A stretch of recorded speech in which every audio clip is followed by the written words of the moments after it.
अस्सलाम वालेकुम dear students, आपको बेटा आवाज आ रही?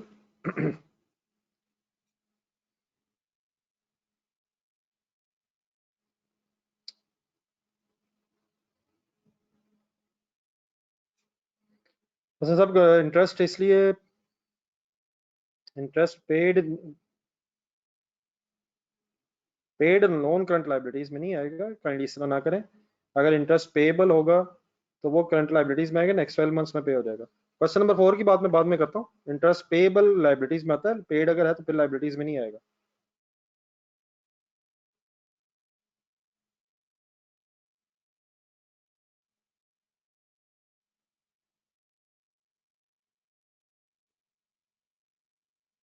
स्पॉन्सर अगर किसी कैलकुलेशन में एरर है तो कर लेंगे।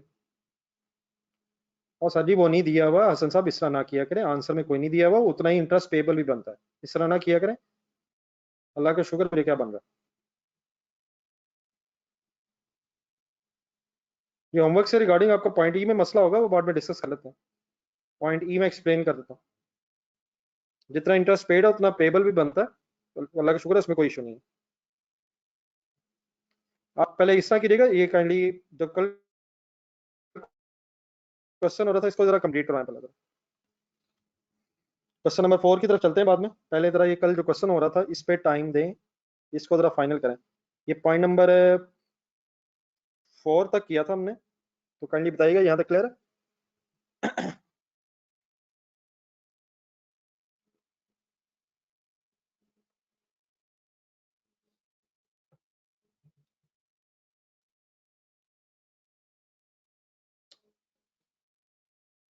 एक नजर देख लीजिएगा जरा।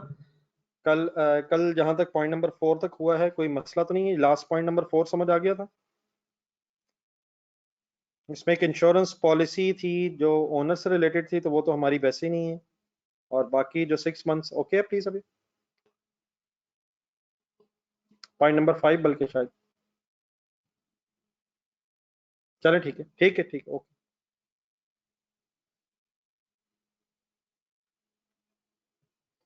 देन कर लिया, आपके पास ये एंट्रीज वगैरह लिखी हूँ सारी। मैं जरा इसको मिटा रहा हूँ तो नीचे से स्पेस आपके सामने क्रिएट कर लूँ।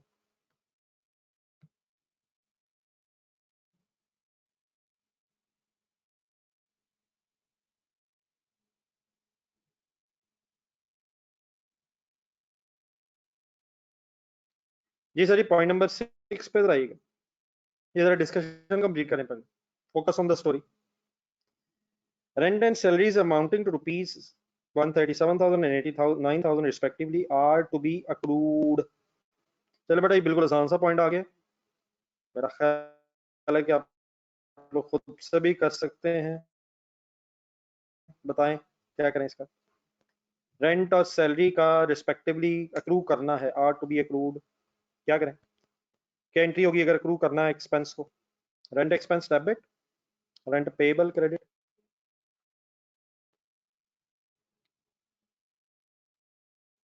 फिगर बन जाएगी 137। और फिर सैलरी को भी अक्रू करना है।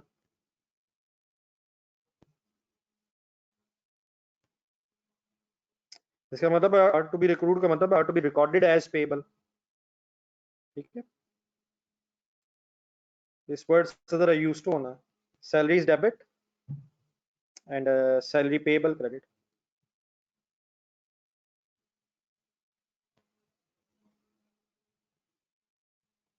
अपनी वर्किंग्स में कंप्लीट कर लीजिएगा प्लीज एंट्रीज। ठीक है सर, कोई कंफ्यूजन तो नहीं इसमें?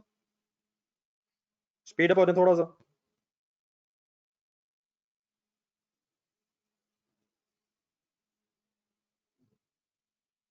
काइंडली बता दीजिएगा अगर लिख लिया तो okay.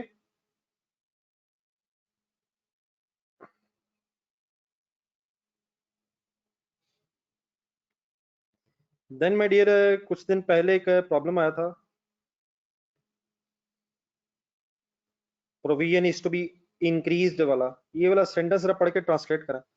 As at 30th June 2016, the provision for doubtful debts means allowance for doubtful debts is to be reduced by 30। कर लेंगे ट्रांसलेट। 30 जून वाले दिन अलाउंस का जो बैलेंस है उसे 30,000 से कम करना है। तो एक काम जरा कर लें कैंडी, हमेशा इसका तरीका ही होता है कि ओपनिंग अलाउंस ढूंढे पहले, ऑलरेडी अलाउंस दिया हुआ है 180, 30 से रिड्यूस करना है। मिस्टर राशिद ना करें, 30 तक रिड्यूस नहीं करना है, 30 से रिड्यूस करना है। एक अलाउंस का लेजर बनाए प्लीज। वो इंक्रीज्ड टू था, हमने इंक्रीज्ड बाय का मीनिंग भी बताया था।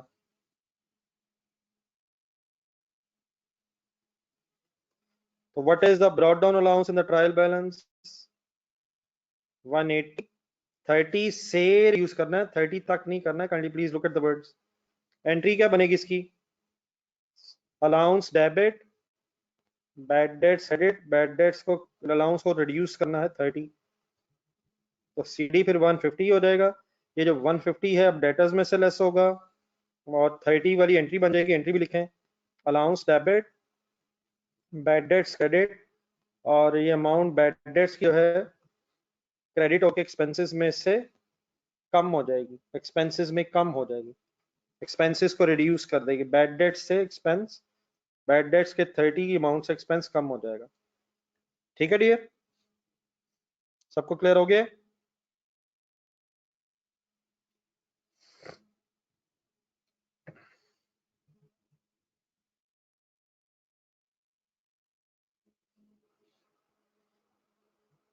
ये ठीक है, अगर क्लियर है बेटा ठीक है। कोई कंफ्यूजन अगर है तो बता दिया करें, अगर कंफ्यूजन है तो साथ साथ बताया करें।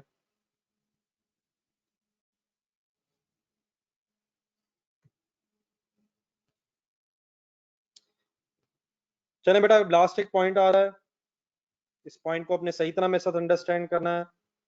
अगर इस तरह के पॉइंट्स हम अंडरस्टैंड करने लग पड़े तो इंशाल्लाह ताला मसले रिजॉल्व हो जाएंगे सारे। एक सस्पेंस अकाउंट आ रहा था ट्रायल बैलेंस के अंदर। मैं बार बार कुछ चीजें बोल के रिवाइज कराऊंगा आपके माइंड में, आपने प्लीज मेरी बातें गौर से सुननी है। सस्पेंस अकाउंट बेटा अगर ट्रायल बैलेंस में आ रहा है तो बेस्ट ये रहेगा कि ऊपर जो क्वेश्चन के पॉइंट्स है वो आप जरा अपने सामने रख के रिवाइज कर लीजिएगा। तो नंबर 1 ये है कि सस्पेंस अकाउंट हरगिज अपीयर नहीं होगा अगर एक एंट्री कंप्लीटली ना डेबिट हुई हो और ना क्रेडिट हुई हो, ये ओमिट हो जाए। सस्पेंस अकाउंट अपीयर नहीं होगा अगर एक ट्रांजैक्शन कंप्लीटली ओमिट हुई हो। सस्पेंस अकाउंट हरगिज अपीयर नहीं होगा अगर डेबिट क्रेडिट रूल की वायलेशन ना हुई हो, चाहे एंट्री गलत हो। सस्पेंस अकाउंट तभी अपीयर होगा अगर डेबिट क्रेडिट रूल की वायलेशन हुई हुई है, और देन हमारे इस केस में क्योंकि सस्पेंस अकाउंट डेबिट कॉलम में है, डेबिट कॉलम में है, देयरफॉर इट मींस इसका फिलहाल डेबिट बैलेंस है, तो देयरफॉर टेम्परेरी तौर पे क्रेडिट्स ज्यादा हो गए होंगे। मेरी बात सारी सही है?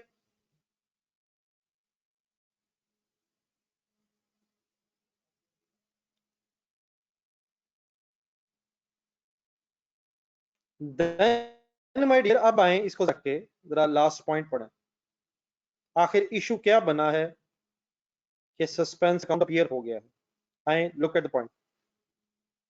वो कहता है suspense account represents an error. ये तो हमें भी पता है कि एरर है। विच अकर्ड, वो क्यों आया, वो क्यों अकर हुआ। विच अकर्ड व्हेन, जब। आ क्रेडिट नोट, एक लफ्ज अंडरलाइन करें जरा। ये बेटा जो क्रेडिट नोट और डेबिट नोट के वर्ड्स है ना, ये तब भी आए थे जब हम बीआरएस पढ़ रहे थे। Credit note, credit debit note या डेबिट एडवाइस, क्रेडिट एडवाइस, ये असल में पेजेस का नाम है। जब बैंक हमें क्रेडिट करता है तो हमें बताने के लिए कि हमें उसने क्रेडिट कर दिया है, वो एक पेज भेजता है जिसको क्रेडिट नोट कहते हैं। हम उस पेज की बेस पे बैंक को डेबिट करते थे। फिर अगर बैंक ने डेबिट नोट बने भेजा है तो उसका मतलब होता था कि बैंक ने डेबिट किया है और हम उसकी बेस पे क्रेडिट करते थे। याद आ जाएंगे ये words, credit note, credit advice, debit note, debit advice. लेकिन ये जो नोट्स हैं, ये जो पेजेस हैं, ये हम भी बनाते हैं, हम भी बिजनेस में बनाते हैं। कॉन्सेप्ट पहले हम समझ लेते हैं कि ये डेबिट क्रेडिट नोट है क्या चीज। एक तो बैंक एंगल से, लेकिन एक सिचुएशन जरा गौर से समझनी है आपने मेरे साथ। आप जहां पे हैं वहीं पे नोट करते रहिएगा। वर्किंग्स में ही कर लें, कोई इशू नहीं है, बार बार फिर मैं आपको दिखाता रहूंगा कि आपने अपनी क्वेश्चन नंबर 8 की वर्किंग में लिखा हुआ है। पहले बात पूरी सुननी है आपने। देखिए, एक सेलर होता है, एक बायर होता है। क्रेडिट सेल्स मेजर केसेस में होती है, majority credit sale credit purchase होती है। तो अगर एक सेलर ने चीजें बेची हैं तो वो debtor debit cell credit entry कर लेगा। बायर इसी के अगेंस्ट परचेज डेबिट और क्रेडिटर क्रेडिट एंट्री कर लेगा। क्रेडिट सेल क्रेडिट परचेज की एक एग्जांपल ले रहा हूं। क्या मैं उम्मीद करूं कि जब मैं इस तरह बोलना शुरू करता हूं तो आप सब लोगों को पता चल जाता मैं क्या बातें कर रहा हूं? क्या हम इस लेवल पे आ गए हैं सर? चले, अच्छी बात है सर, थैंक यू। इसका बड़ा मीनिंग फिर ये है, हमने चीजें बेची, बायर ने खरीद ली, उसने एंट्री कर ली। अब अगर फर्ज करें ये चीजें हमें रिटर्न हो, हमें रिटर्न हो, हमें रिटर्न हो, तो हम कहेंगे सेल रिटर्न, बायर कहेगा परचेज रिटर्न। हम कहेंगे सेल रिटर्न, हम कहेंगे हमारी चीजें जो सेल हुई थी वो वापस आ गई तो सेल रिटर्न हो गई। बायर कहेगा जो मैंने चीजें खरीदी थी वो वापस मैंने कर दी, परचेज रिटर्न हो गई। अब बेटा जब सेल रिटर्न की एंट्री होती है तो सेल रिटर्न डेबिट और डेटर क्रेडिट एंट्री हो जाती है। और अपोजिट साइड पे एंट्री करें क्रेडिटर डेबिट और परचेज के साथ रिटर्न वर्ड लगाना। For example 20,000।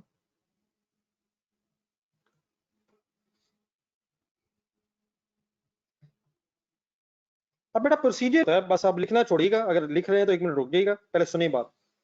प्रोसीजर बेटा ये होता है कि जब चीजें बेची जाती हैं तो आप भी बल्कि कोशिश करें, आपको शायद बातें कुछ याद आ जाए। जब भी कोई आप चीज खरीदने जाते हैं तो आपको जो बेचने वाला होता है वो एक पेज सॉर्ट ऑफ देता है जिसमें लिखा होता है कि क्या बेचा उसने, कितने का बेचा है, डिस्क्रिप्शन वगैरह लिखी होती है, उसे कहते हैं सेल इनवाइस। तो एक सेल इनवाइस इशू की जाती है, सेलर एक सेल इनवाइस इशू करता है as an evidence of sale. वही जो सेल इनवाइस इशू करके बायर को देता है, उस बायर के लिए वो सेल इनवाइस परचेज इनवाइस बन जाती है। इसी तरह अगर चीजें रिटर्न हो तो रिटर्न में क्योंकि हम फिर एंट्री करेंगे सेल रिटर्न डेबिट और debtor credit, debtor credit.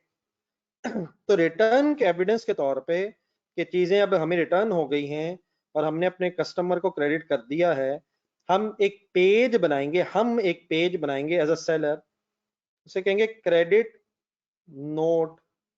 Credit note उसे इसलिए कह रहे हैं क्योंकि हमने सेल रिटर्न की एंट्री में डेटर को क्रेडिट किया है, तो हम एक क्रेडिट नोट इशू करेंगे। तो जो बंदा क्रेडिट नोट इशू कर रहा होगा ये इस चीज का एविडेंस होगा कि उसे उसे सेल रिटर्न हुई है। और फिर ये पेज भेज दिया जाता है बायर को ये बताने के लिए कि हमने आपको अपनी किताबों में, अपनी बुक्स में क्रेडिट कर दिया है, आप भी परचेज रिटर्न्स की अब एंट्री कर लें। मींस इस क्रेडिट नोट के अगेंस्ट, इस क्रेडिट नोट के अगेंस्ट जो बायर होगा वो सेलर को क्रेडिट कर रहा होगा या डेबिट कर रहा होगा। हमने डेटर को क्रेडिट किया होगा, वो बायर हमें डेबिट कर रहा होगा। तो बात सुनिएगा गौर से, क्रेडिट नोट इश्यू अगर किया जा रहा है it is an evidence of return, और जिसको क्रेडिट नोट रिसीव होगा,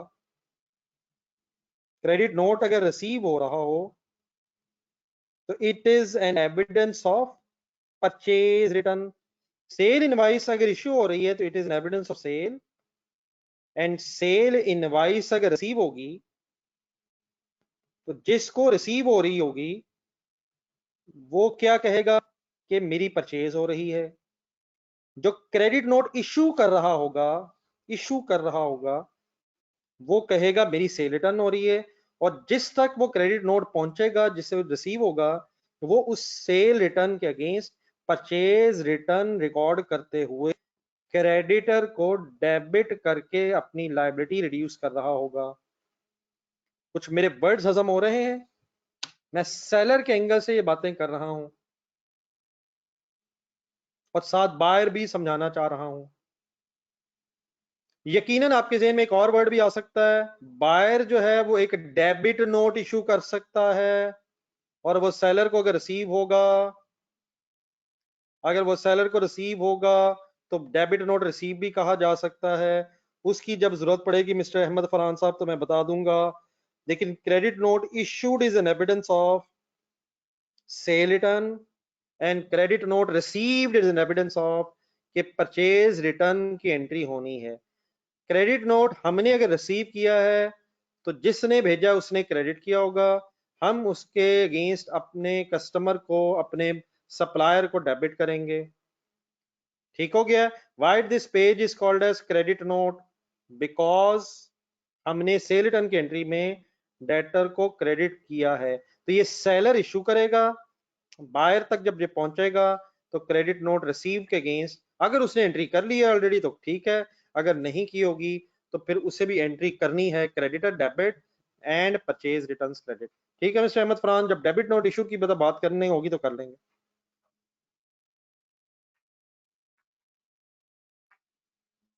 आप काइंडली जरा आप नोट कर लें, कोई और कंफ्यूजन है तो मुझे बताइएगा, फिर इस बात को रिलेट करते हैं अपने क्वेश्चन से।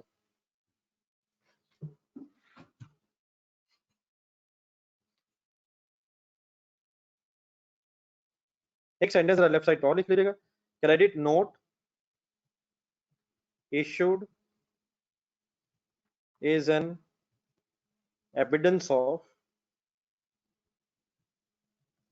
मतलब ये एविडेंस ऑफ का मतलब ये कब बनाया जाता है, इशू किया जाता है, as an evidence of sale return.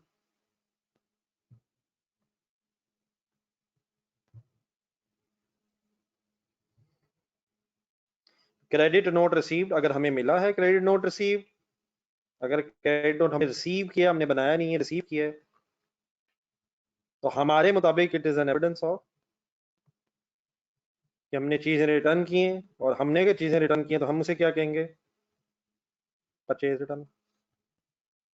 वही क्रेडिट नोट इशू हमारे एंगल से परचेज रिटर्न के लिए एविडेंस बन जाएगा।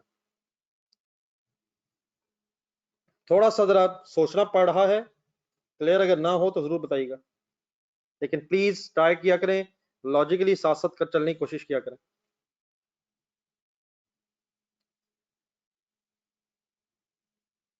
ये अगर आप लिख लें तो मुझे बता दीजिएगा।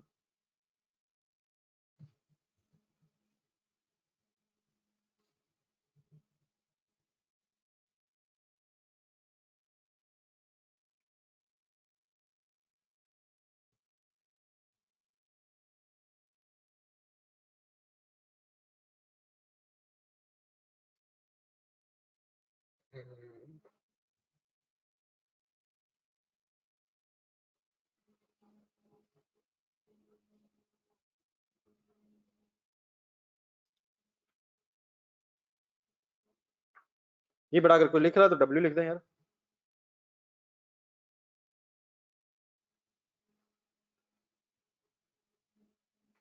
ठीक है कर लें।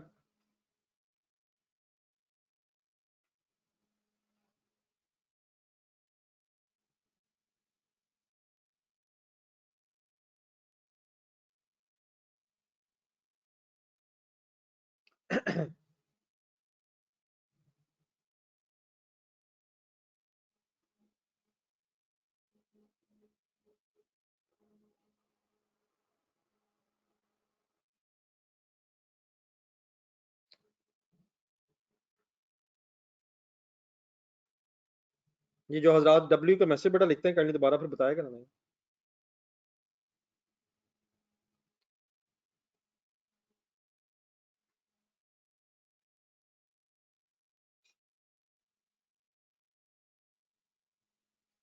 ये आपका अभी तो नहीं रहेगा आपको,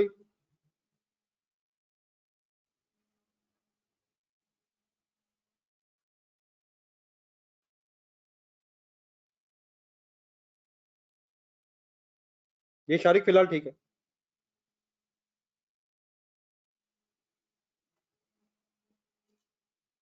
ये उस्मान फिर बाद में आप रिवाइज करिएगा। तो क्रेडिट नोट इशूड एक सफे का बड़ा नाम है, जो बैंकों के कॉन्टेक्स्ट में डिस्कस अगर डिस्कस हो रहा हो बीआरएस के एंगल से तो फिर बैंक ने बनाया होगा, लेकिन अगर क्रेडिट नोट इशूड अपने अदरवाइज बिजनेस के एंगल से सोचा हो तो it is an evidence of कि सेल रिटर्न हुई है, और जिसको ये रिसीव होगा उसके एंगल से फिर ये परचेज रिटर्न है। अब आइएगा ये बातें ज़हन में रख के दोबारा पढ़ना शुरू करें। Suspense account represents an error which occurred when credit note of rupees 30,000 received for goods returned to a supplier।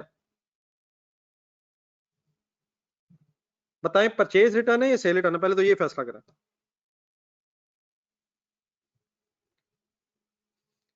Credit note receive for goods return to a supplier. बेटा साकिब बस करो यार प्लीज, कोशिश किया करें। क्या हो गया, अभी तो 1 मिनट पहले बात हुई है। माय डियर हमाद ना करो यार, क्रेडिट नोट रिसीव्ड है यार, परचेज रिटर्न है माय डियर, क्या कर रहे हैं मिस्टर हमाद, मिस्टर हाफिज साकिब, बेटा ना करो यार, क्या हो गया। क्रेडिट नोट रिसीव हुआ है, क्यों हुआ है? गुड्स रिटर्न की है सप्लायर। सप्लायर कौन होता है? जो चीजें बेचने वाला हो, जिससे हमने खरीदी हो। अब आगे पढ़े जी, रिटर्न टू सप्लायर भी लिखा हुआ है जी, जरूर सब सही कह रहे हैं। हुआ क्या, सस्पेंस अकाउंट इस वजह से आया क्योंकि एक एरर हुआ when credit note was mistakenly posted to trade payable account. Credit to posted as credit to. देखें अब बात समझने वाली असल में क्या है, ये वाले जिस तरह के पॉइंट्स होंगे फिलहाल अभी हम इस काबिल नहीं हुए कि पढ़ें और बात समझ आ जाए। हम हमेशा क्या किया करेंगे, एंट्री हुई क्या है, होनी क्या थी, अगर वो लिख लिया करें तो इंशाल्लाह बात बड़े आराम से समझ आ जाएगी। देखिए क्या हमें पता है कि अगर परचेज रिटर्न हो, एंट्री होनी क्या चाहिए थी, होनी को चाहिए थी को मैं रिक्वायर्ड बोल रहा होता हूँ अक्सर। करना क्या चाहिए था, पहले वो लिख लेते हैं। रिक्वायर्ड क्या था, क्या हम एंट्री करते creditor debit purchase returns credit.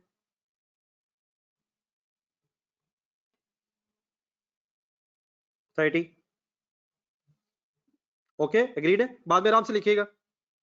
According to question ये एंट्री होनी चाहिए थी, रिक्वायर्ड होनी चाहिए थी।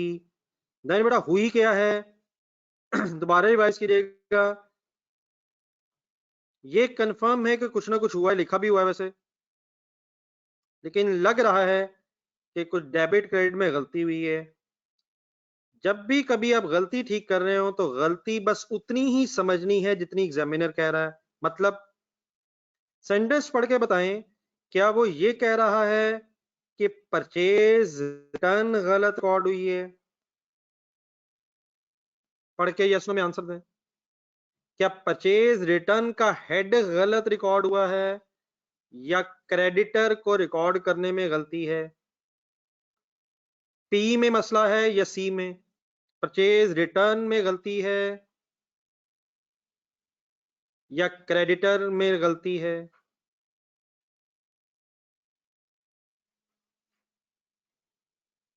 कोशिश किया करें, ऐसे ना किया करें।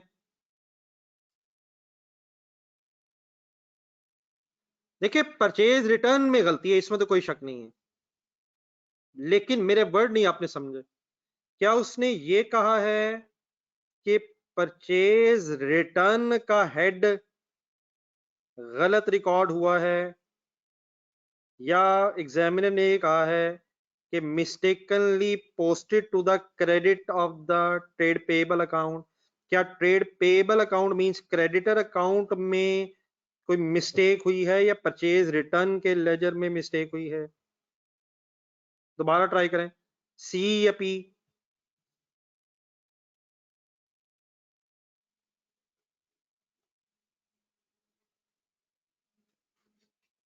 सी।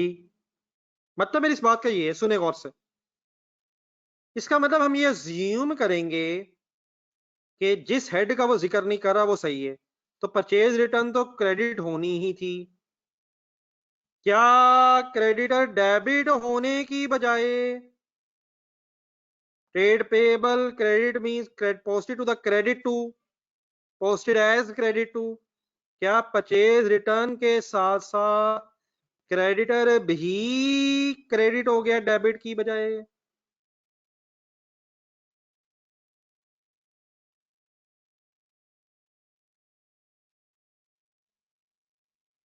सब लोग एग्रीड है? क्या दोनों ही क्रेडिट हो गए हैं? आप गौर से अगर देखेंगे तो हमारे अकाउंट लेजर में सस्पेंस अकाउंट 60 से आ रहा है। ये 60 से क्यों आ रहा है? क्योंकि दोनों हेड्स क्रेडिट ही हो गए 30 से। तो क्या फिलहाल सस्पेंस अकाउंट इसलिए डेबिट हुआ है कि परचेज रिटर्न्स भी और क्रेडिटर अकाउंट भी दोनों ही क्रेडिट हो गए हैं। हमें किसका नहीं पता चला? परचेज रिटर्न का भी अज्यूम कि वो सही है। हाँ, हमें किसका पता चला कि वो गलत है? हमें पता चला कि क्रेडिटर तो डेबिट होता है परचेज रिटर्न के केस में, लेकिन अगर वो भी क्रेडिट हो गया है तो फिर सस्पेंस अकाउंट तो बेटा 60 से आना ही आना था। मेरी दोनों एंट्री सबको क्लियर हो गई हैं कि होना क्या था और हुआ क्या है?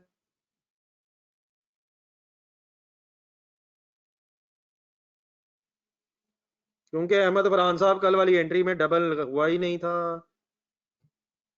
मैंने आपको कोई एग्जांपल ऐसी बताई ही नहीं थी जिसमें दोनों हेड्स डेबिट दोनों हेड्स क्रेडिट हो गए थे।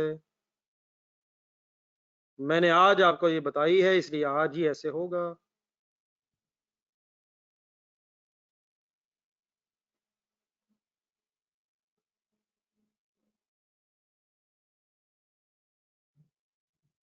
परचेज रिटर्न इसलिए आ रहा है क्योंकि परचेज की एंट्री है, और परचेज रिटर्न की एंट्री में परचेज रिटर्न तो मिस्टर राशिद क्रेडिट होती ही है। तो उसने हमें ये नहीं बताया कि परचेज रिटर्न में गलती हुई है, परचेज रिटर्न के लेजर में गलती हुई है। देयरफॉर हम अज्यूम करेंगे कि जो नहीं बताया गया वो सही है, क्योंकि सस्पेंस अकाउंट तभी बनता है जब पूरी डबल एंट्री गलत ना हो। सस्पेंस अकाउंट तभी होता है जब कोई डेबिट क्रेडिट रूल वायलेट हो गया हो। अगर एंट्री पूरी रह गई होती तो सस्पेंस अकाउंट ना होता। तो उसने क्या बताया कि posted as credit to trade payable account. यहां से हमें क्या पता चला कि ये तो डेबिट होना चाहिए था, तो क्रेडिट डेबिट होना चाहिए था और क्रेडिट हो गया है। ठीक है mister Ali Haider and Kashif, Haider Ali.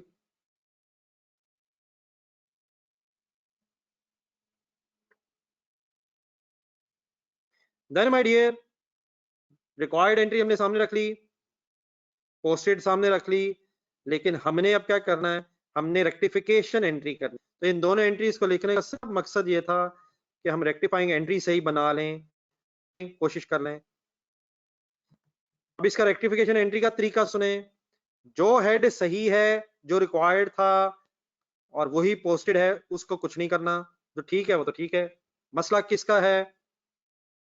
Creditor को डेबिट होना चाहिए।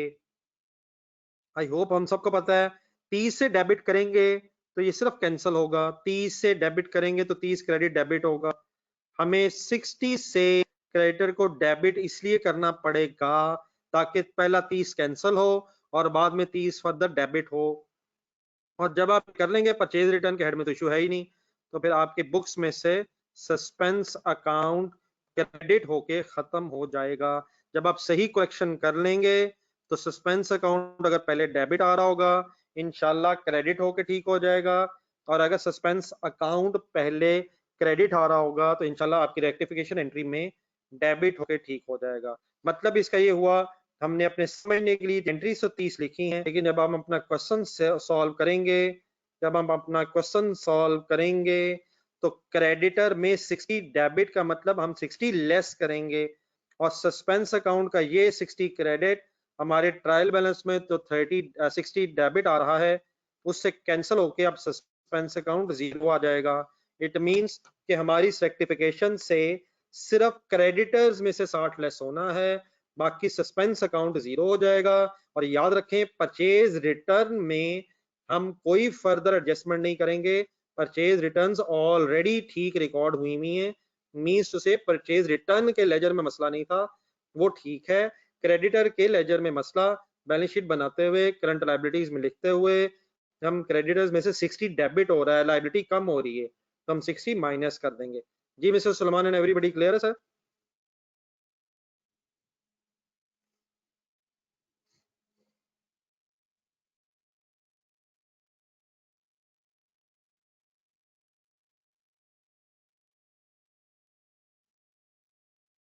तो हम बेटा एंट्रीज तो 3 लिख रहे हैं, लेकिन हमने तीनों एंट्रीज नहीं पोस्ट करनी।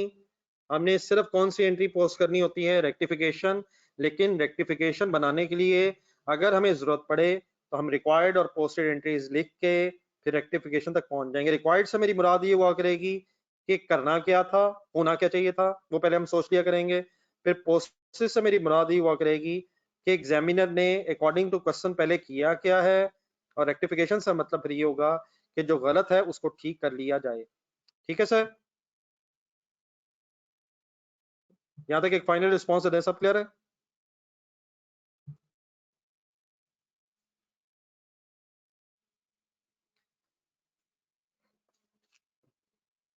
देन बेटा काइंडली फर्स्ट पॉइंट पे आ जाए। हमने जरा डेप्रिसिएशन इसलिए छोड़ दी थी इस क्वेश्चन में कि पॉइंट्स पहले पूरे पढ़ लें। अब आए डेप्रिसिएशन, पूरा क्वेश्चन हमने कंप्लीट कर लिया है। आए डेप्रिसिएशन, अब मुझे याद करवाया करना अपने नेक्स्ट क्वेश्चन में। आए डेप्रिसिएशन की मेरे साथ वर्किंग समझने की कोशिश करें। पॉइंट नंबर 1 सर ये है, डेप्रिसिएशन हमने भी चार्ज करनी है। मेरी बात गौर से सुनिएगा। आपके जहन में कल एक पॉइंट्स आ रहे थे जो मैंने कल एड्रेस इसलिए नहीं किए, उनकी बात हो जाएगी। डेप्रिसिएशन अभी बेटा हमने चार्ज करनी है, तो बिल्डिंग्स पे आए। बिल्डिंग्स पे लेकिन रिड्यूसिंग बैलेंस मेथड है, ये भी जहन में रखिएगा। बिल्डिंग की कॉस्ट है 3700, लिख के करें। फिर बिल्डिंग की क्यूमुलेटेड डेप्रिसिएशन है 1436। तो क्योंकि रिड्यूसिंग बैलेंस मेथड है तो WDV बना ली मैंने, और रेट 5% दिया हुआ है। बिल्डिंग में कोई हमें एडजस्टमेंट नहीं मिली, इसलिए स्ट्रेट में बस 5% मल्टीप्लाई होके 113 हमारी डेप्रिसिएशन आ जाएगी। सॉल्व करके फाइनल कर लें। 3700 minus 1436 into 0.05 is equal to 113.52 आ रहा है। राउंड ऑफ कर लें रुपीस में, या अगर लिखना चाह रहे तो लिखना पूरा 0.2 कर। ठीक है सर? ओके, स्पीड अप होएगा, जरा क्वेश्चन कंप्लीट होना चाहिए। कम से कम 2 दिन में एक सवाल तो हो जाए।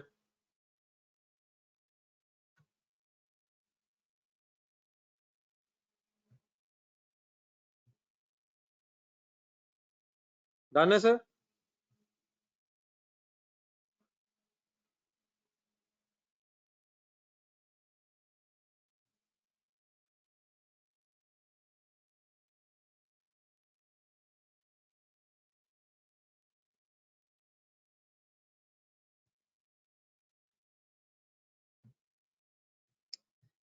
देन डियर दूसरा जरूर सुनिएगा, दूसरे में कल आपको इश्यूज भी थे। कंसिडरेटफुल।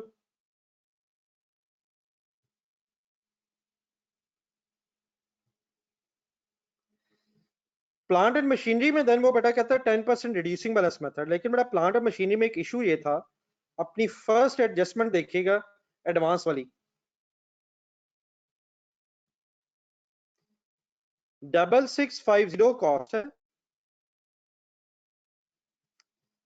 अभी बेटा डेप्रिसिएशन है इस सवाल में लिखा हुआ इज टू बी चार्ज। आपके जहन में ये बात आ रही थी, एडवांस वाली एंट्री सामने रख लीजिएगा कि प्लांट एंड मशीनरी को हमने क्रेडिट किया था, देयरफॉर इस पे डेप्रिसिएशन रिवर्स होनी चाहिए। बात आपकी ठीक है, जो क्वेश्चंस आपके जहन में आ रहे थे वो मैं अभी दिखाता हूं, लेकिन इस सवाल में अभी डेप्रिसिएशन चार्ज करनी है। तो क्या हम इस क्वेश्चन में अगर डेप्रिसिएशन चार्ज करें तो 6650 में 330 माइनस करके पहले कॉस्ट ही ठीक ना कर लें, रादर देन कि हम 6650 पे पहले चार्ज करें और फिर 330 पे रिवर्स करें। तो अगर मैं 6650 में से 330 लेस कर दूं तो बेटा मेरे पास ऑटोमेटिकली एडजस्टेड कॉस्ट आ जाएगी। ये प्लीज समझ आ गया सबको? Respond me please, quick response, बहुत स्लो है।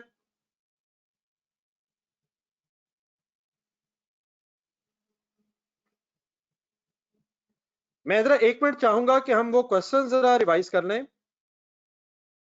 जिन क्वेश्चंस में हम डेप्रिसिएशन रिवर्स करते थे और क्यों करते थे, जरा रिवाइज हो जाएगा।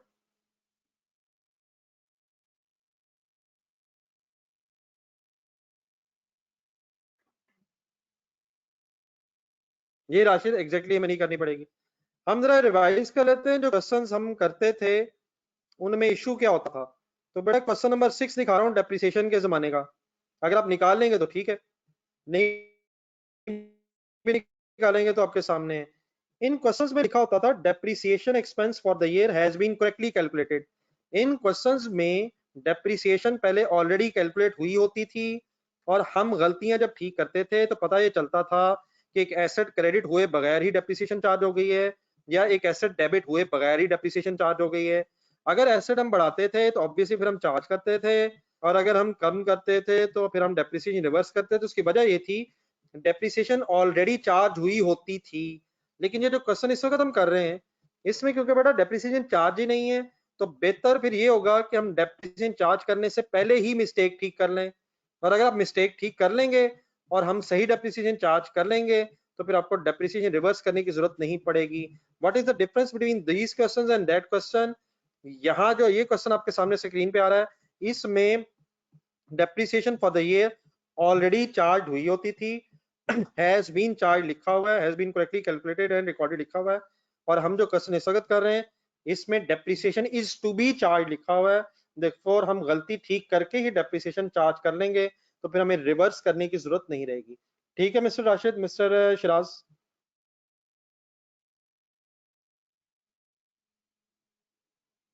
बेटा शिराज, अब आपने अगर बात समझ ना समझने का अपने आप से कोई वादा कर लिया तो वो बेटा आपकी अपनी मर्जी है। क्या मार्च से पहले की डेप्रिसिएशन सवाल में चार्ज हुई हुई है? मिस्टर शिराज जरा सवाल देख के बताइएगा।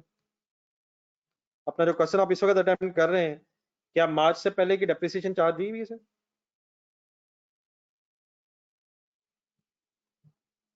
या डेप्रिसिएशन अभी हमने इस साल की चार्ज करनी है? ये मिस्टर शिराज।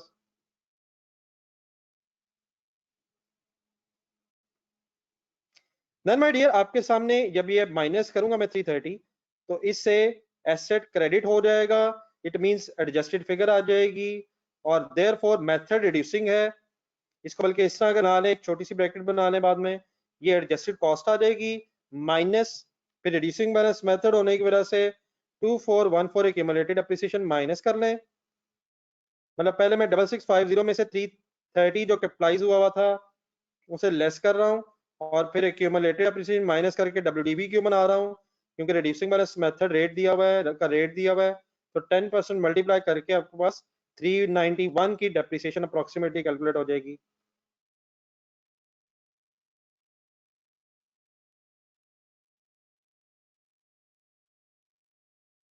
जी हारिस साहब, मैंने इसलिए माइनस कर दिया। इस मशीन पे डेप्रिसिएशन चार्ज होनी ही नहीं चाहिए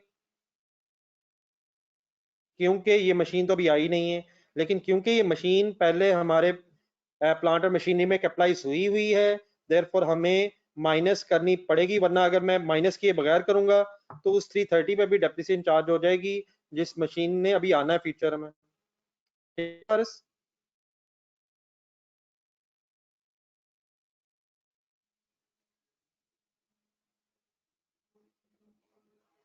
ये प्लांट मार्च में डेबिट हुआ है, हमने उसे मार्च में ठीक कर दिया है और क्योंकि ईयर कंप्लीट हो गया है और अब हम इस साल की डेप्रिसिएशन चार्ज करने लगे हैं देयरफॉर जो मार्च में कैपिटलाइजेशन हुई थी हमने रिवर्स कर दी, और जब आप कैपिटलाइजेशन रिवर्स करेंगे तो फिर उसमें डेप्रिसिएशन मिस्टर हसन खान साहब चार्ज ही नहीं करेंगे।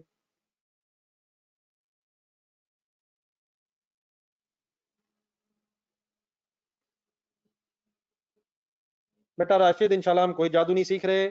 अगर वो कहेगा कि डेप्रिसिएशन कॉस्ट पे चार्ज करनी है, मेथड डब्ल्यूडीवी होगा, तो हम इंशाल्लाह डब्ल्यूडीवी कैलकुलेट कर लिया करेंगे। हमने प्लीज जज्बाती कोई नहीं होना है। अगर वो कॉस्ट पे रेट, अगर वो डब्ल्यूडीवी से रेट बता रहा होगा तो इंशाल्लाह हम डब्ल्यूडीवी निकाल लिया करेंगे, कॉस्ट पे रेट नहीं लगा सकते हम। ठीक है मिस्टर राशिद? जी हमारा साहब, हम तो नहीं करेंगे। और अगर अब ये भी 3 हफ्तों बाद आपने ये सवाल पूछना है कि स्ट्रेट लाइन मेथड में कॉस्ट में से क्यूमुलेटिव डेप्रिसिएशन माइनस तो नहीं करेंगे, my dear, straight line method में डेप्रिसिएशन कैलकुलेट करते हुए कॉस्ट में से क्यूमुलेटिव डेप्रिसिएशन प्लीज माइनस नहीं करेंगे। अल्लाह का शुक्र है जो कर लिया है वही फाइनल है। ठीक है मिस्टर मौसम? थैंक यू वैसे सर।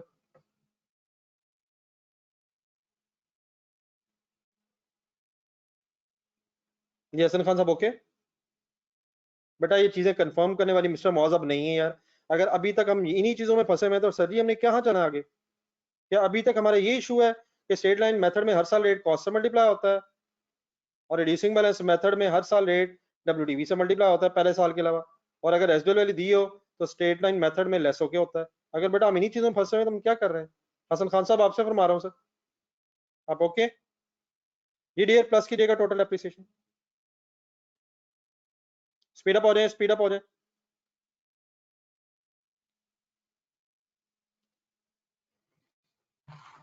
जी सर, बिल्डिंग की डेप्रिसिएशन थी 113.2 और 6650 माइनस 330 माइनस 2414 इंटू 0.1 तो 391। ठीक है मेरे ख्याल राउंड ऑफ कर लें यार, ऐसे पॉइंट्स में लिख रहे हैं हम। अगर इसे 391 की है तो वो 0.2 हो रहा है, थाउजेंड्स में राउंड ऑफ करने की कोशिश करें। मेरा नहीं ख्याल ये 0.2 लगाने की जरूरत है। 390.6 आ रहा था, फिर या तो उसको भी करें, तो ऐसे टाइम वेस्टिंग है। रुपीज में कर रहे हो तो रुपीज में राउंड ऑफ करना सीखें, थाउजेंड्स में कर रहे हो तो थाउजेंड में राउंड ऑफ करना सीखें, तो 504 तकरीबन बन जाएगा ये। जी सर इसकी एक एंट्री लिख लें according to the question, depreciation debit 504, accumulated depreciation के लेजर्स अलग हैं, तो हम further accumulated depreciation building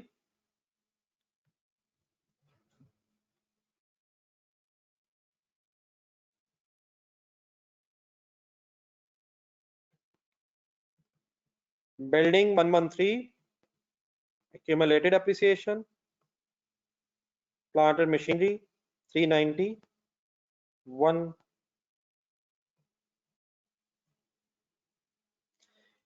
online mode होने की वजह से बेटा जो काम शायद एक आध दिन में हो जाता है वो कभी कभी महसूस होता है कि शायद एक एक दिन एक्स्ट्रा लग रहा है, तो आप लोगों से रिक्वेस्ट है काइंडली साथ साथ ही चलना है। मैक्सिमम जितना टाइम हम एक्स्ट्रा लगा सकते हैं वो कोशिश तो कर रहे हैं, तो साथ साथ ही रिवीजन रखनी है। मैं कोशिश करूंगा कि पुरानी चीजें आपके साथ साथ साथ और एक एक्स्ट्रा क्लास जो आपकी रखी हुई है वो आप शायद मुसलसल जारी रहेगी, ताकि कुछ रिवीजन या कुछ एमसीक्यूज वगैरह के एंगल से भी आप बातें कंप्लीट रख सकें। तो आप लोगों ने प्लीज एफर्ट बहुत ज्यादा करनी है।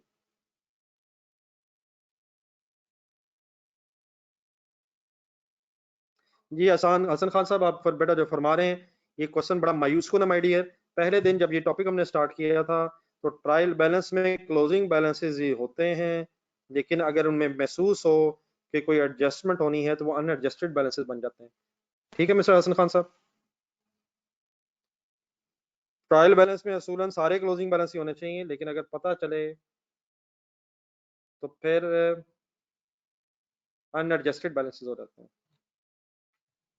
जी माय डियर उसके बाद डेप्रिसिएशन की इस वर्किंग के बाद अब हमने क्वेश्चन की वर्किंग कंप्लीट कर ली है, तो अब हमारे पास जस्ट 40 मिनट्स हैं।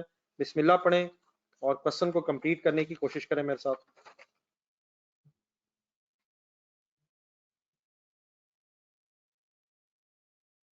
आए लेट्स स्टार्ट, जस्ट बस लिमिटेड सा टाइम है हमारे पास। आए बिस्मिल्लाह पढ़ें, फर्स्ट पेज पर आए, 2 पेजेस छोड़े में आपने। Business name is Fortune traders,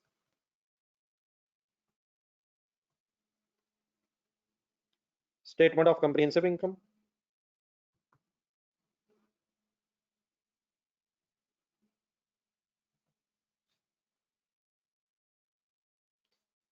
for the year ended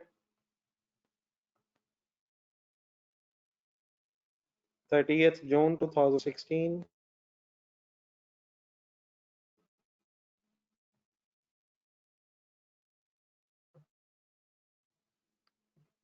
rupees in thousand से लिखने की आदत बनाए, क्वेश्चन देख के लिखा करें, रुपीज इन थाउजेंड है तो थाउजेंड है, मिलियन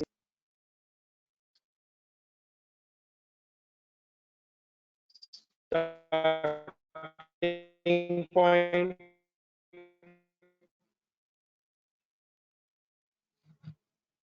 इकट्ठे हो जरा सेल्स पे।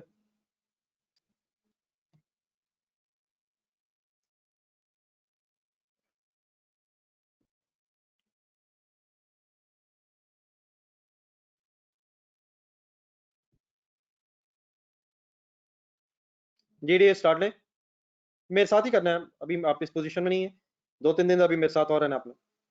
जी डियर, सेल्स स्टार्ट करूं सर?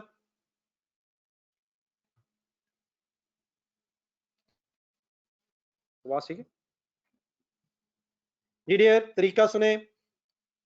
नंबर 1, ट्रायल में जाएं, 28900 सेल ढूंढें,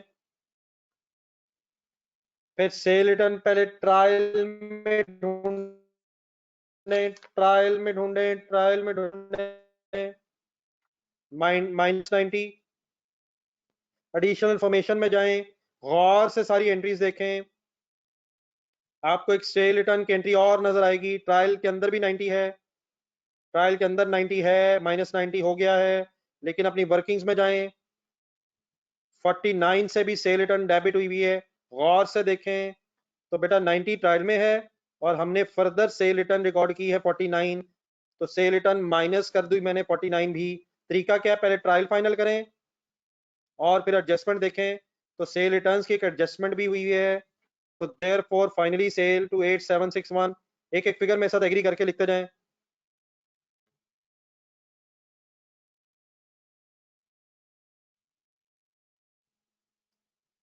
डन है sir, okay.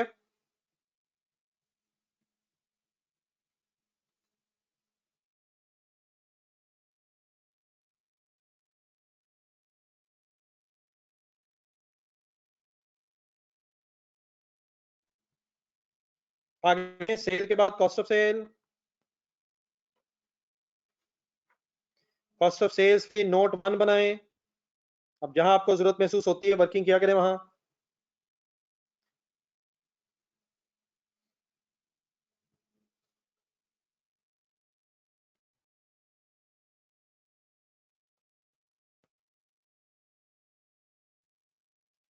Cost of sales note 1, figures ढूंढना शुरू ध्यान रखें क्या क्या ढूंढ। ओपनिंग स्टॉक,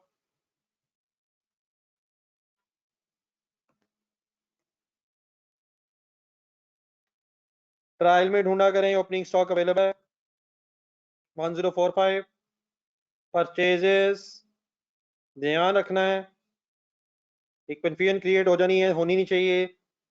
परचेजेस गिवन है ट्रायल में 16,000, माइनस परचेज रिटर्न गिवन है ट्रायल में 220। एडजस्टमेंट ढूंढ के बताएं, सबने बताना है कोई एडजस्टमेंट है परचेज में, वर्किंग में। वर्किंग में देखें कोई एंट्री हुई है जो परचेज को इफेक्ट करेगी।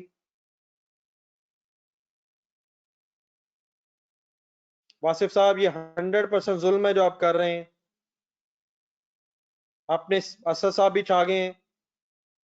हमने सिर्फ रेक्टिफिकेशन एंट्री देखनी है माय डियर। क्या हमारी रेक्टिफिकेशन एंट्री में परचेजेस पे कोई इफेक्ट है sir? Purchase return already 30 record हो चुकी है, उसमें हमारी कोई एडजस्टमेंट नहीं है। राशिद क्या देख रहे हैं माय डियर? अपनी वर्किंग्स में आपने रेक्टिफिकेशन एंट्री देखनी है माय डियर। क्या हो रहा है ये? Mister Wasif, what's going on? Mister Rashid, what's going on? वो क्रेडिटर ने डेबिट होना है, वो बैलेंस शीट आइटम है। परचेजेस में कोई एडजस्टमेंट नहीं है आपकी वर्किंग्स में। Purchase return was already correctly recorded, हमारी रेक्टिफिकेशन एंट्री सिर्फ देखनी है हमने। ठीक है सर, कोई एडजस्टमेंट नहीं है इस परचेज रिटर्न के अलावा जो ट्रायल के अंदर है। ओके, 15780, तो वो लाइब्रेरीज बनाते हैं, वर्किंग करेंगे। आगे बढ़े, परचेज रेट के बाद कैरिज इनवर्ड्स ढूंढें, ट्रायल में देखें,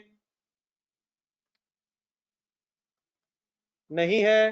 अपनी वर्किंग में नीचे जाएं, कुछ एडिशनल इंफॉर्मेशन में ढूंढें। क्लोजिंग स्टॉक गिवन है 1560000 लिखा हुआ है, थाउजेंड्स में लिख रहा हूं 1560।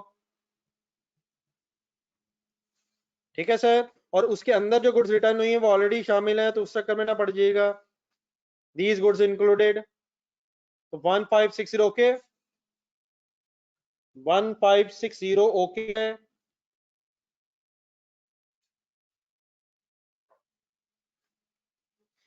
कॉस्ट ऑफ सेल्स की वर्किंग करें, कॉस्ट ऑफ सेल्स का सम करें।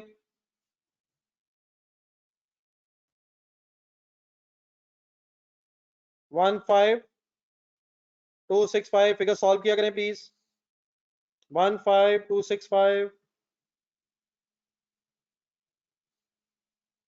ग्रॉस प्रॉफिट पे इकट्ठे हो सारे।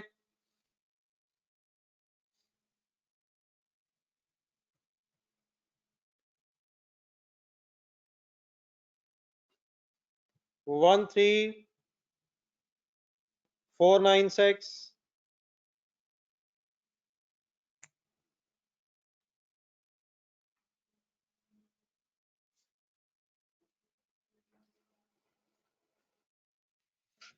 अदर इनकम ढूंढे।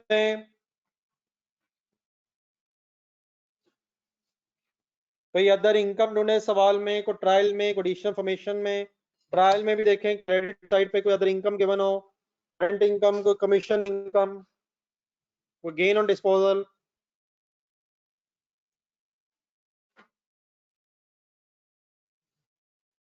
आगे बढ़े।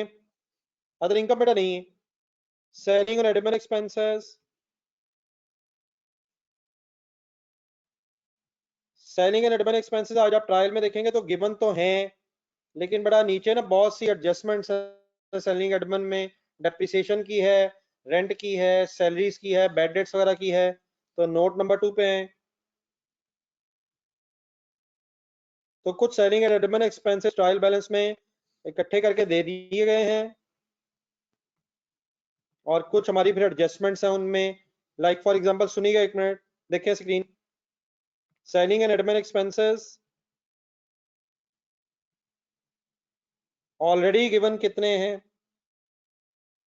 5855, ठीक है।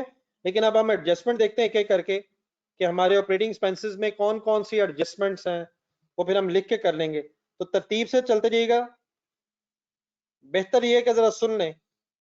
एक बेटा सबसे पहले एडजस्टमेंट है जो 4 to 40 ढूंढे, जो ड्राइंग्स थी ओनर के पैसे जो सेलिंग एडमिन में हुए थे। प्लीज आपने वर्किंग्स देखनी है, ऐसे देख के ना लिखना शुरू कर दीजिएगा। ये एडजस्टमेंट ढूंढिएगा 240 वाली और 215 वाली।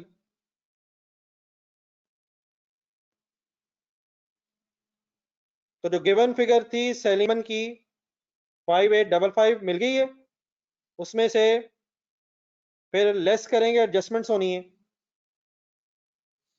लेस जो ड्रॉइंग अमाउंट है 240, फिर उसके बाद जो इसमें प्रीपेड शामिल है, एंट्रीज देखें गौर से।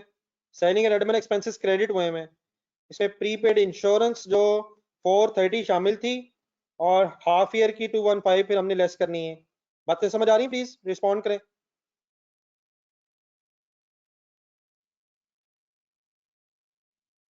सब लोग बता दें प्लीज। ओके, उससे और आगे चलें नेक्स्ट पॉइंट में। फिर रेंट एक्सपेंस डेबिट हुआ है, तो रेंट एक्सपेंस डेबिट होने से 137 ऐड होगा फिर अब एक्सपेंसेस में। आगे हिम्मत कीजिएगा। सैलरी, सैलरी एक्सपेंस भी रिकॉर्ड हुआ है, 89 अक्रू किया हमने, और इसका फिर सेकंड इफेक्ट लायबिलिटीज में भी आएगा।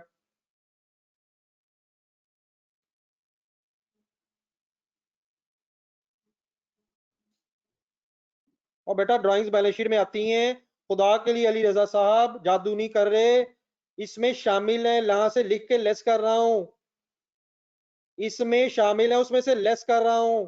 अहमद फरहान साहब ड्राइंग्स के नाम से इसमें से लेस कर रहा हूं। Please mister Ali Raza, mister Ahmed Farhan sahib बस करें।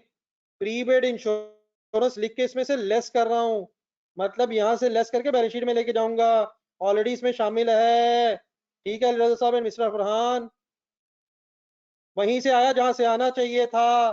215 आपकी वर्किंग से आया। बेटा वजाहत कोई जादू नहीं कर रहा मैं। वर्किंग्स वाला सफा किधर गया? कल मेरे सामने आपने लिखा है सेलिंग एडमिन एक्सपेंसेस 215 से क्रेडिट हुए में, प्रीपेड इंश्योरेंस डेबिट हुई भी है। कहां से आया? वहीं से आया जहां आपका रजिस्टर है। ठीक है वजाहत साहब मिल गए।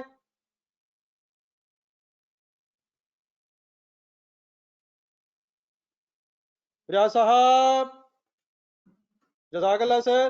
कहाँ से आया बेटा? वहीं से आया जहां से आता है रोज, वर्किंग से आया। ठीक है मिस्टर अहमद फरहान साहब, बेटा मायूस कुन सवाल आते हैं ये। जी माय डियर, और आगे बढ़ेगा, एक इम्पोर्टेंट चीज आ रही है, बैड डेट्स ढूंढ। बैड डेट सेलिंग में आते हैं, लेकिन bad debts my dear credit हुए में, बैड डेट्स क्रेडिट हुए हैं, ढूंढे हुए में। बताएं एडमिन एक्सपेंसेस में सेलिंग में ऐड लेस करूं? जी डियर, ए करूं एल करूं प्लीज?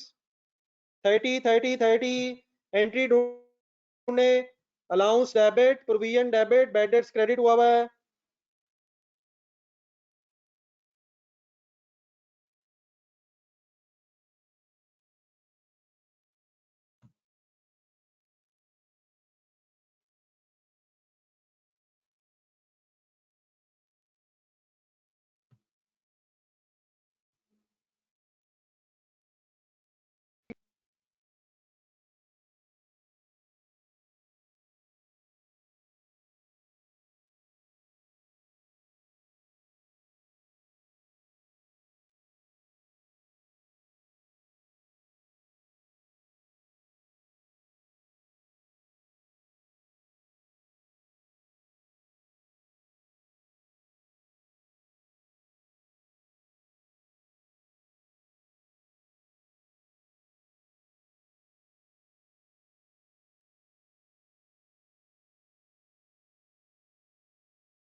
आवाज बेटा आ रही है प्लीज? अब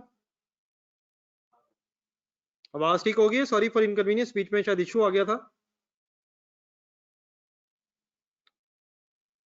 जी बेटा सॉरी, बात ये चल रही थी, वंस अगेन जी, सॉरी फॉर इनकन्वीनियंस।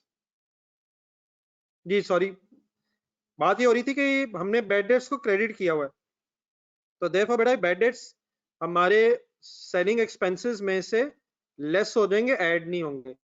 ओके है बहरहाल ये बात?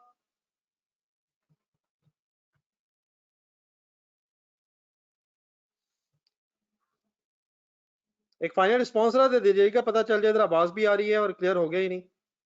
देन बेटा उसके बाद फिर फाइनली डेप्रिसिएशन। ठीक है, थैंक यू। उसके बाद बेटा फिर डेप्रिसिएशन अभी हमने एंड में चार्ज की है, तो आई थिंक उसकी अमाउंट बन गई थी 504, तो वो एक्सपेंस डेबिट हो रहा है, इसलिए वो भी लेस हो जाएगा।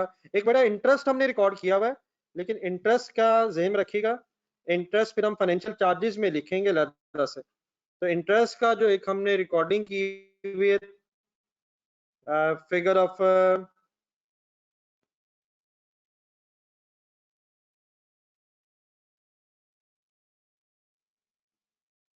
300 आई थिंक, तो वो फिर फाइनेंशियल चार्जेस में आएगी। तो यहाँ तक ठीक है सारा? एक टोटल कर लें। जी सॉरी, डेप्रिसिएशन ऐड होगी, सॉरी मैं गलती से लिख दी, डेप्रिसिएशन ऐड ही होगी, एक यहाँ तक टोटल कर लें। थैंक यू शेफ साहब। ये ठीक है सर, ऐड ही होना है, ऐड ही होना है सर, ये ऐड ही होना है। सॉरी वो गलती से मैंने जरा ब्रैकेट लगा दी, टोटल करें जरा फिगर प्लीज मिस्टर काशिफ सही सॉल्व करें। ये फिगर 6100 बनेगी। Let me check once again. 58500 5855 minus 240 minus 215 plus 137 plus 89 minus 30 and plus 504 6100 ठीक है।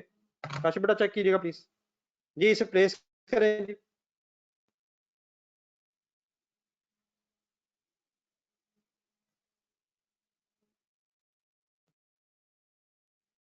अब एक ग्रॉस प्रॉफिट में से ये सेलिंग एडमिन एक्सपेंसेस टोटल होकर लेस हो जाएंगे, और देन बेटा उसके बाद फिर फाइनेंशियल चार्जेस। जी काशिफ साहब कोई मसला नहीं, आगे चलें।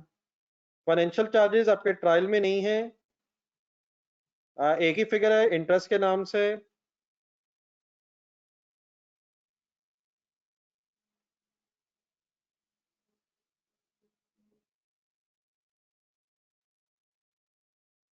फाइनेंशियल चार्जेस में इंटरेस्ट आ जाएगा, और जहाँ सब बैड डेट्स क्रेडिट हो रहे हैं इसलिए एक्सपेंस कम हो रहा है। तो फाइनेंशियल चार्जेस में ढूंढिएगा 300 इंटरेस्ट मिल जाएगा, ट्रायल में नहीं है, अपनी वर्किंग्स में हमने खुद से एंट्री की है।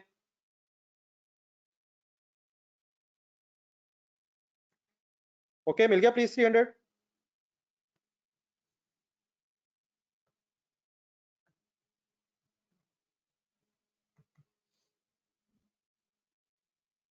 नेट प्रॉफिट निकालने का लिए, नेट प्रॉफिट या लॉस जो भी आ रहा है 7096 आई थिंक, चेक करें।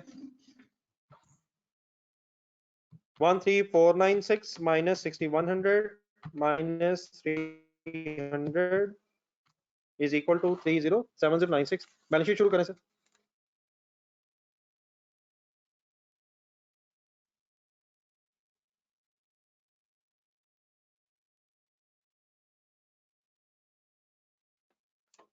Statement of financial position heading लिखें, kindly try to complete. Non current assets में से सुन लीजिएगा बस, बाकी चीजें अब आपको आइडिया है।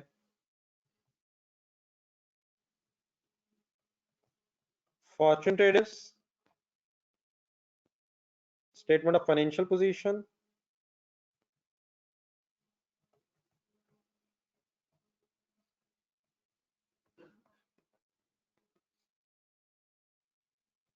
as on 30th June 16,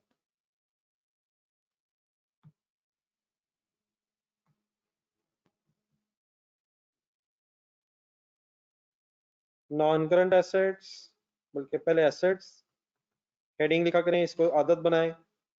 non current assets,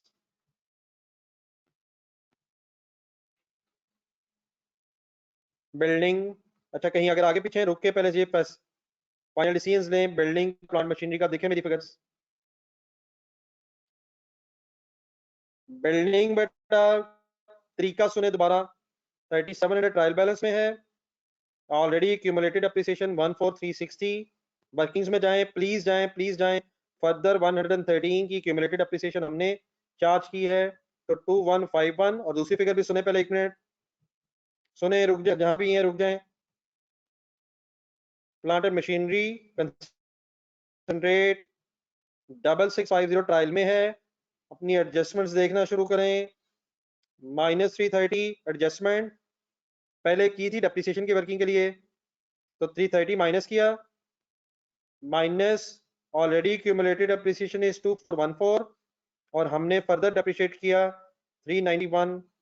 final answer आ जाएगा 3515। पहले रुक जाएं, सोच लें, देख लें, सारी फिगर्स रिकंसाइल कर लें, वर्किंग्स वगैरह भी देखें, डेप्रिसिएशन भी ढूंढें, और एक एडजस्टमेंट भी ढूंढें। पहले बता दें कोई कंफ्यूजन है तो वो रिजॉल्व कर लें, फिर बाद में नोट कीजिएगा।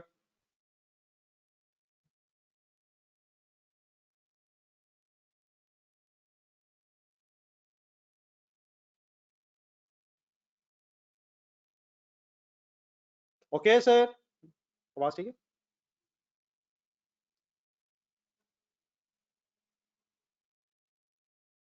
जी माय डियर, ओके हैं सारे?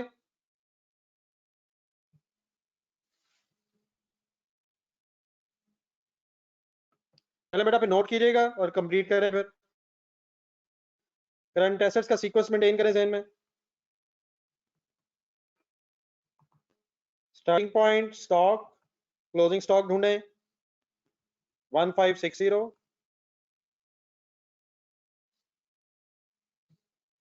ट्रेड रिसीवेबल्स गौर से देखिएगा, ट्रेड रिसीवेबल्स कितने हैं 3600, लेकिन गलती कीजिएगा अपनी वर्किंग्स में जाएं, सेल रिटर्न वाली एंट्री में डेटर हमने 49 से क्रेडिट किए हुए हैं। Trade receivable is simply another name for debtors 351। फिर डेटर्स में से अलाउंस लेस होना है, प्रोविजन अलाउंस, और अलाउंस का लेजर देखें 150 ढूंढें, CD of allowance is deducted from closing debtors in the statement of financial position। जी स्टैंड बड़ी साहब अच्छी बात है बेटा, जस्ट अ मिनट। ये बेटा सबको डेटर्स की फिगर मिल गई है 3401। डेटर्स में एडजस्टमेंट्स और अलाउंस का क्लोजिंग मिल गया है 49 वाली एडजस्टमेंट, डेटर क्रेडिट, अलाउंस का closing, allowance for doubtful dates.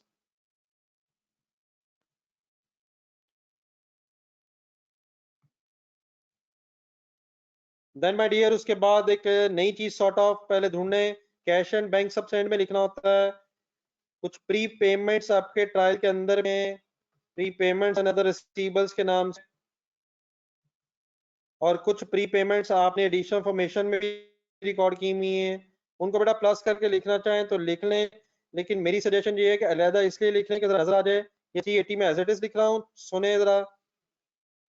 Prepaid insurance ढूंढे 215, जिसपे बड़ी बहस हुई है, हाफ अमाउंट बैलेंस शीट में एसेट्स में आनी है 215, लेकिन एक करंट एसेट और भी है, ढूंढे advance for machinery current asset क्यों है, नेक्स्ट ईयर मशीन आ गई है तो नेक्स्ट ईयर तक एडवांस रहे, ढूंढे ये पॉइंट, पॉइंट नंबर 2 330 वाला जो एसेट में से लेस किया है, प्रॉपर्टी प्लांट इक्विपमेंट में से क्रेडिट किया है। सारी फिगर्स मिल रही है, कहाँ से ले रहा हूँ, 380 टाइल में है, 215 एडजस्टमेंट में, और 330 भी एडजस्टमेंट्स में है। देखिए कि जल्दी कर रहे हैं आप लोग, हालांकि समझने पे फोकस होना चाहिए।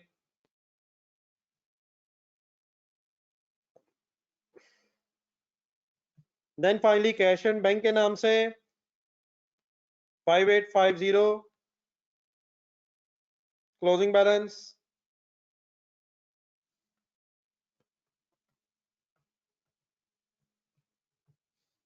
किसी फिगर में इशू है तो बताइएगा, रिकंसाइल करें, सारे एसेट्स मैंने आपके सामने किए हैं, आई एम वेटिंग। अगर इशू नहीं है तो ठीक है, लेकिन अगर इशू है तो यहीं पर पहले रिजॉल्व करें फिर आगे बढ़िएगा। तो इशू है तो बता दें किस फिगर में।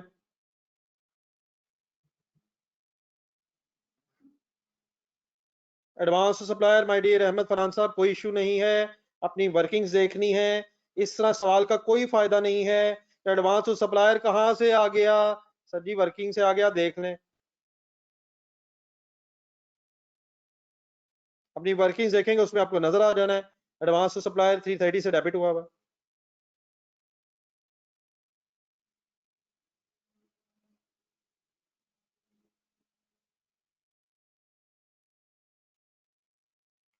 ठीक है डियर अहमद फरहान साहब।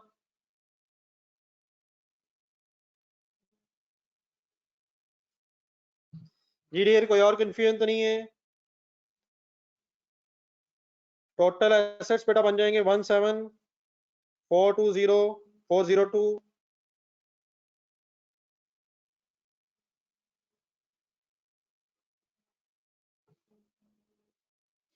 देन माय डियर उसके बाद कैपिटल एंड लायबिलिटीज की तरफ आ जाएं,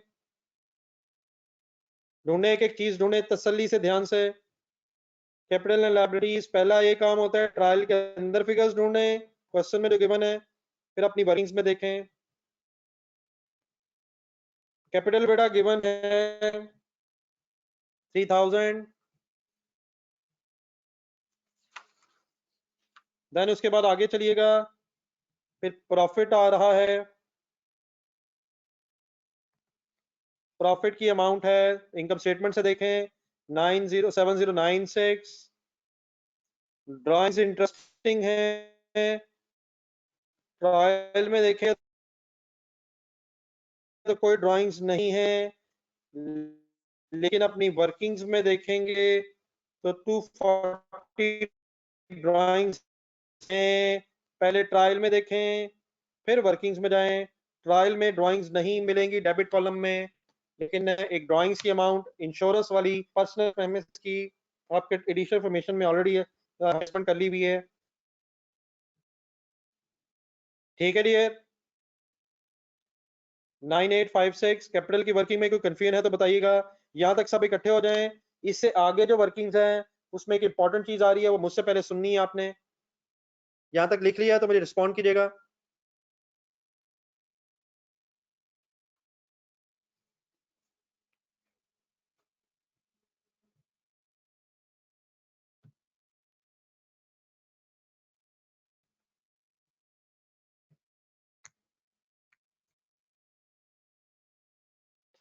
जी माय डियर, इसके बाद आप सुनिएगा जरा पहले।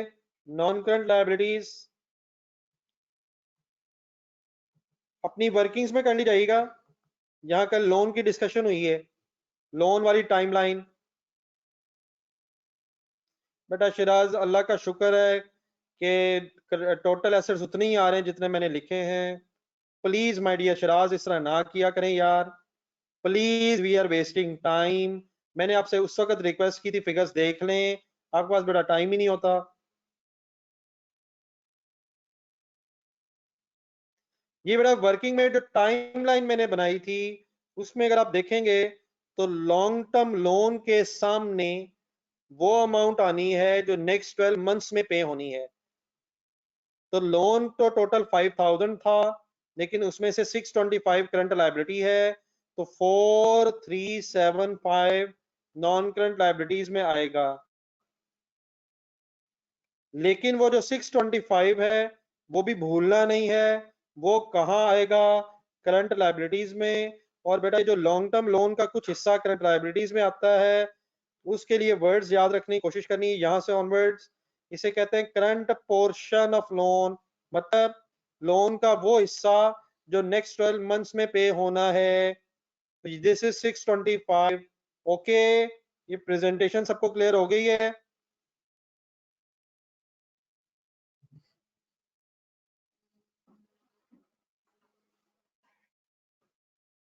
बाकी काइंडली कंप्लीट करें। ये बेटा जो लॉन्ग टर्म लोन का मतलब होता है एक ऐसा लोन जो 12 मंथ्स के बाद पे होना है। तो हमारा ये जो लोन है इस साल लिए 5000, लेकिन उसमें से बेटा नेक्स्ट ईयर,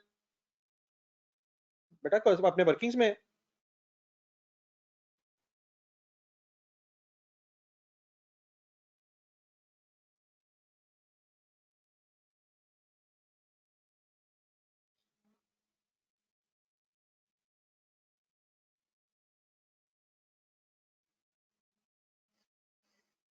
ये कल बेटा ये वर्किंग की थी, काइंडली हमें प्लीज इस वर्किंग में ये डिसाइड हुआ था, प्लीज आपकी वर्किंग में मैंने प्लीज ये 5000 का ब्रेकअप था, 625 and 4325 current long term loan बेटा।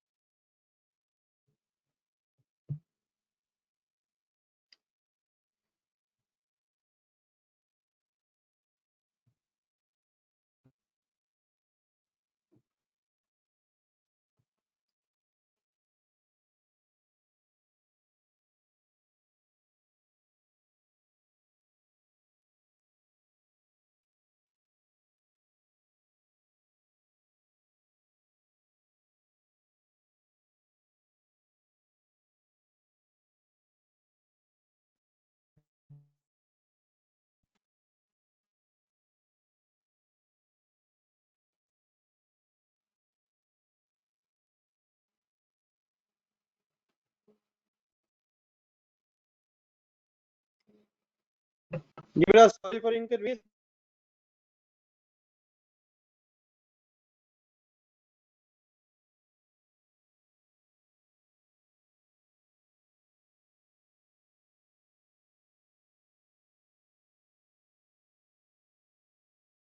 ये बेटा आवाज का जरा इशू है। लॉन्ग टर्म लोन वाली बेटा आपको बात समझ आ गई?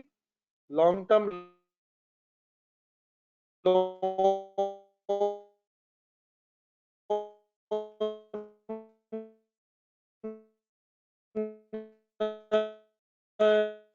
की बात समझ आ गई कहीं? प्लीज आप बताइएगा। आवाज का इशू मेरा ख्याल इस वक्त रिजॉल्व है जी।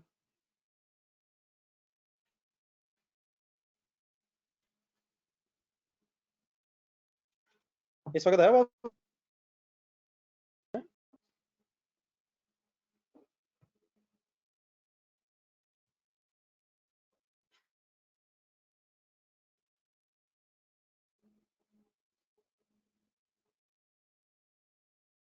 जी बेटा आवाज का इशू कुछ रिजॉल्व है? प्लीज काइंडली बताइएगा जरा।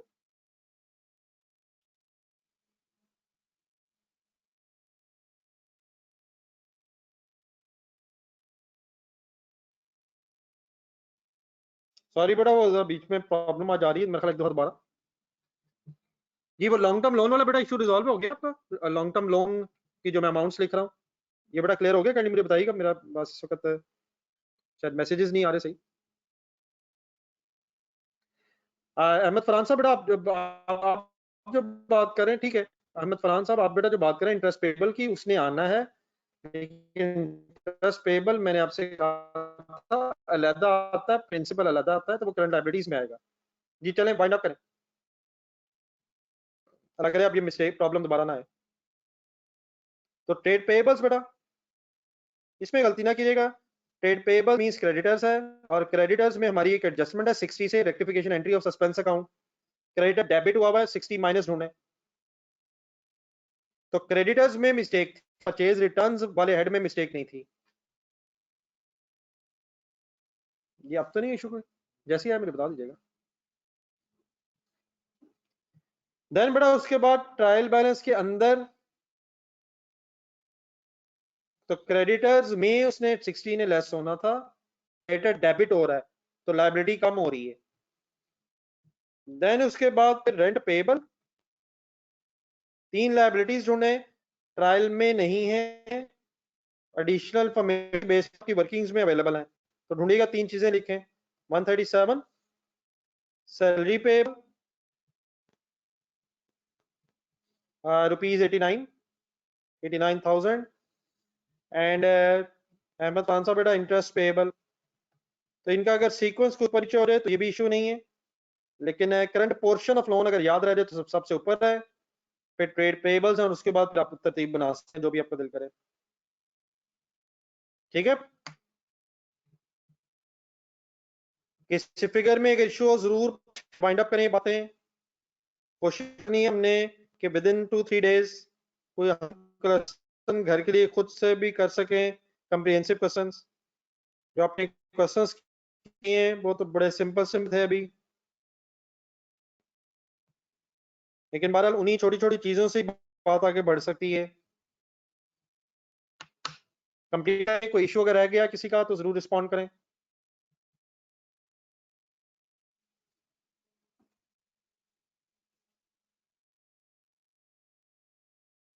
बेटा मुमताज में उसकी कोई टेंशन नहीं है, जब जरूरत पड़ेगी मैं समझा दूंगा।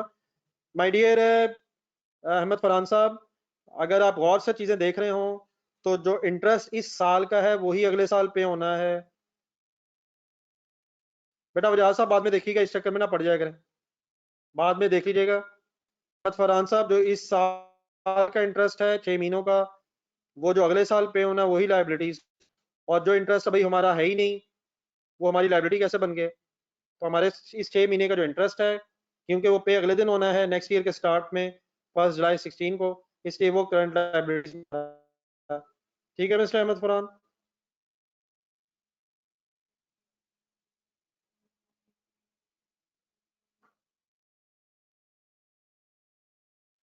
जी डियर, और तो नहीं कोई इशू प्लीज?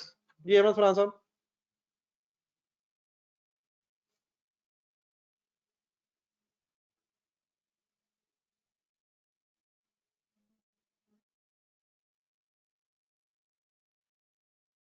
बेटा अहमद फरहान साहब, जो इंटरेस्ट हमारा बनता है 30 जून 2016 तक, वो अगले साल में जब पे हो जाना है, तो नॉन करंट कैसे बन सकता है? आप हेल्प करें जरा मेरी।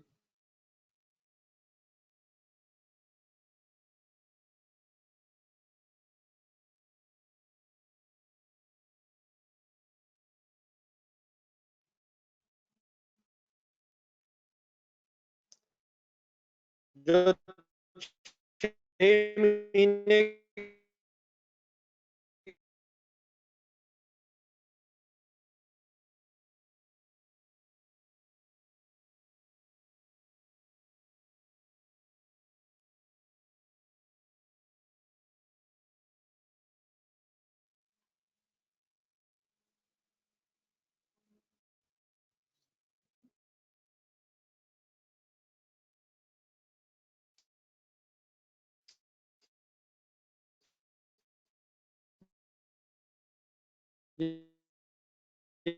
ये